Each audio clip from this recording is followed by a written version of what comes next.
I am very happy to talk about my childhood.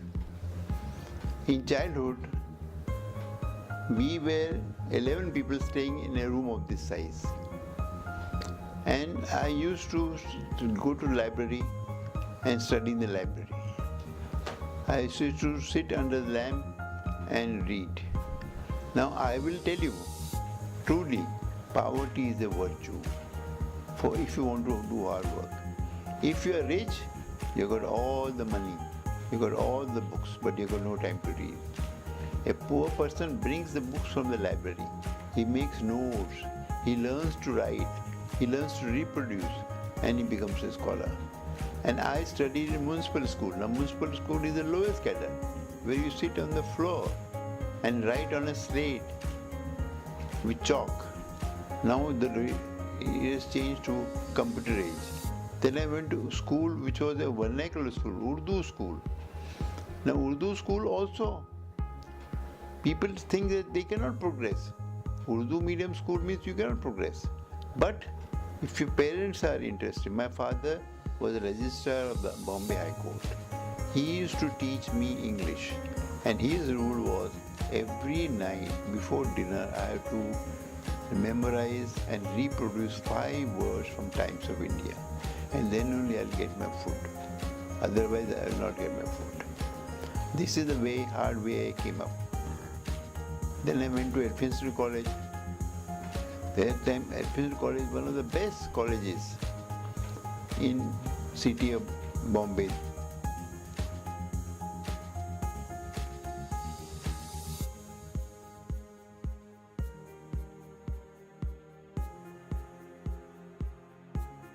There I went to Grand Medical College. In Grand Medical College I decided that I will do something for myself and make a name for my family and for my country.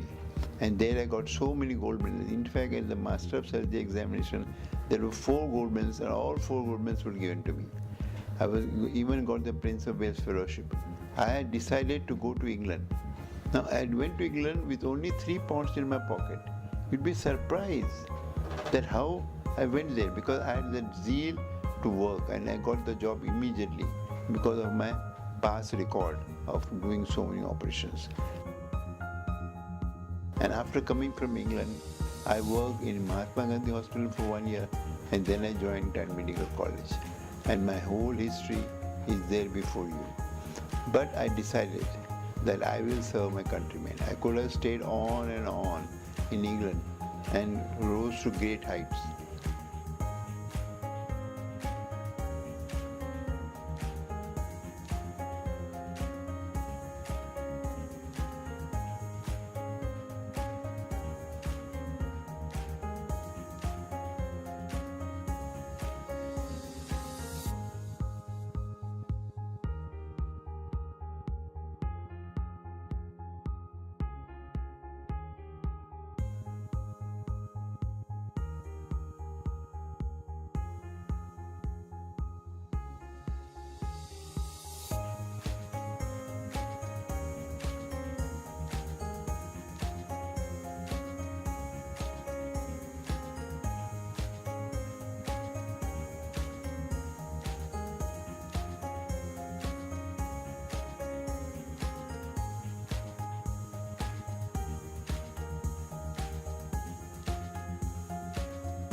Hello, this is Pranali Meher.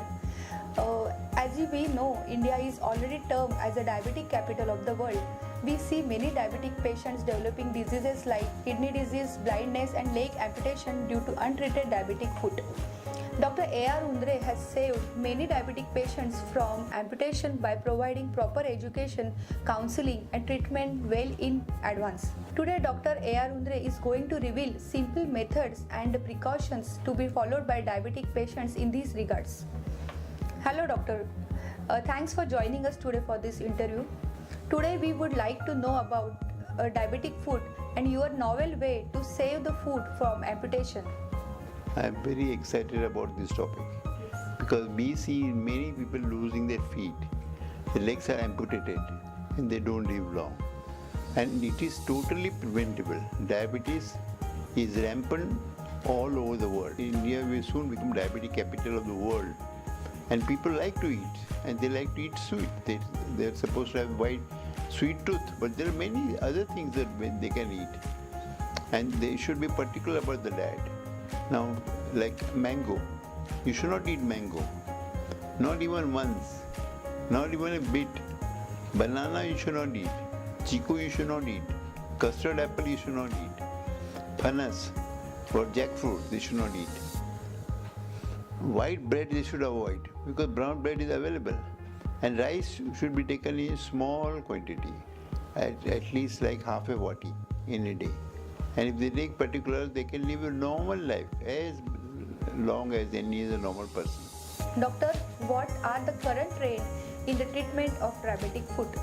Many diabetologists are only interested in looking at the blood sugar and their finger. They ask them for the finger, they take the blood sugar and they write down what things to eat, what not to eat and tablets. But they have got no time to look at the feet. The feet is the most important thing. First they lose the sensation. Once they lose sensation, if the prick is there, a nail hits the foot, there will be an ulcer and that will progress to gangrene. And once the gangrene occurs, it goes on spreading. Even if gangrene occurs by way of CO2 laser, we can prevent spread of gangrene. Doctor, what are the precautions to be taken by patient to avoid developing diabetic foot? Strict diet, meetha bolo, meetha khao mat. Talk sweet, don't eat sweet. And that is something nice. Everybody wants to talk sweet. But eat sweet, no. Don't eat sweet. Doctor, what is the first thing which diabetic patient need to do when his or her physician tell him that he or she has developed diabetic foot? They don't have time to tell about diabetic foot. Diabetic foot patients should look after their feet. They should not walk barefoot. They should not go to temple without socks. They should wear white socks. And white sock is compulsory for all patients because slightest drop of blood you will be seen on the sock by the maid or by the daughter or the wife and they can be treated immediately. Don't neglect a smallest ulcer on the foot. Doctor, we generally see around that in case of diabetic foot which develops gangrene need to be amputated, giving the long life disability to the patient.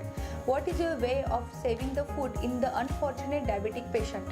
Diabetic gangrene doesn't develop suddenly. It develops slowly.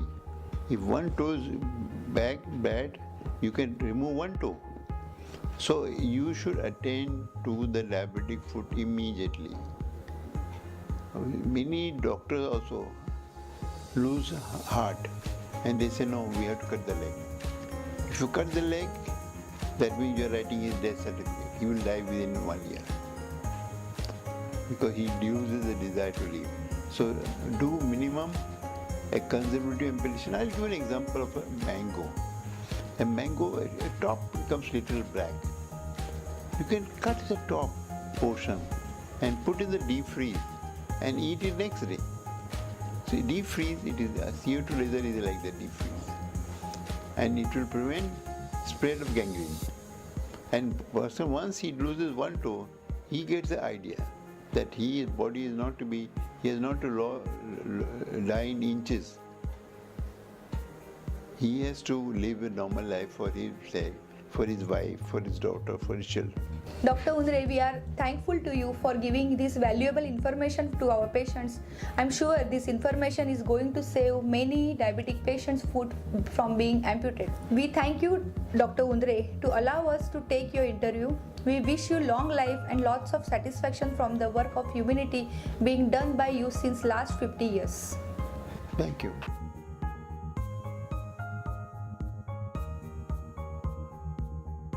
મારું નામ મધુબેન જગદીશ રૈયારેલા. હું ડાયાબિટીસનું patient છું. જ્યાં આજે 8થી 10 વર્ષથી મને diabetes છે. જ્યારે એકદમ ડાયાબિટીસ હતું, 700-800 જેટલું ડાયાબિટીસ હતું. મને ડૉક્ટરે કીધું તમને પેરમાં બહુ દર્દ છે, તો તમને પગમાં દર્દ છે, તો એના કારણે તમારે પગ પણ કાપવો પડશે. એટલે મને બહુ અંદરથી તકલીફ થઈ. ત્યારે હું સાહેબ પાસે આવી, અહીંયા મુંબઈ સેફી હોસ્પિટલમાં આવી. એટલે મને આ સાહેબની મને મુલાકાત થઈ. એટલે સાહેબને મને કીધું, ડૉક્ટર સાહેબે, કે તમારે કાંઈ પગ કાપવાની જરૂર નથી, તમે મારી દવા વ્યવસ્થિત રીતે ચાલુ રાખો.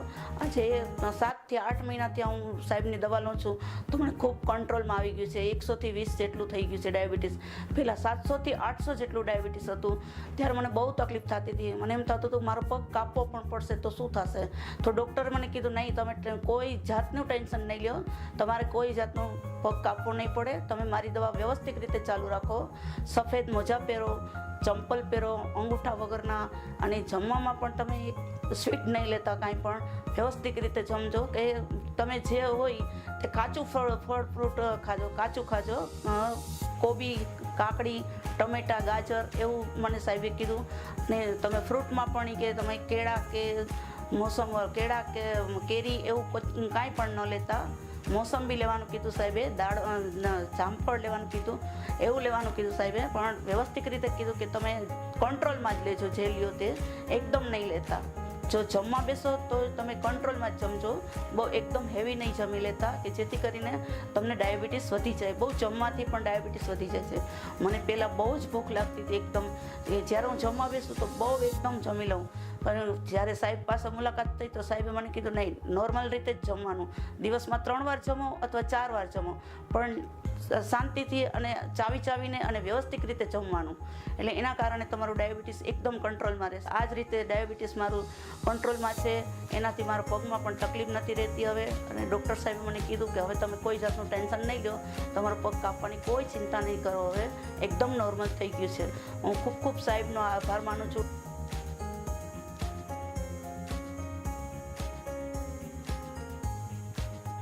Now, Mahatma Gandhi used to say that if India has to progress, the village has to progress. Prime Minister Modi says, adopt one village. He tells his ministers, adopt one village.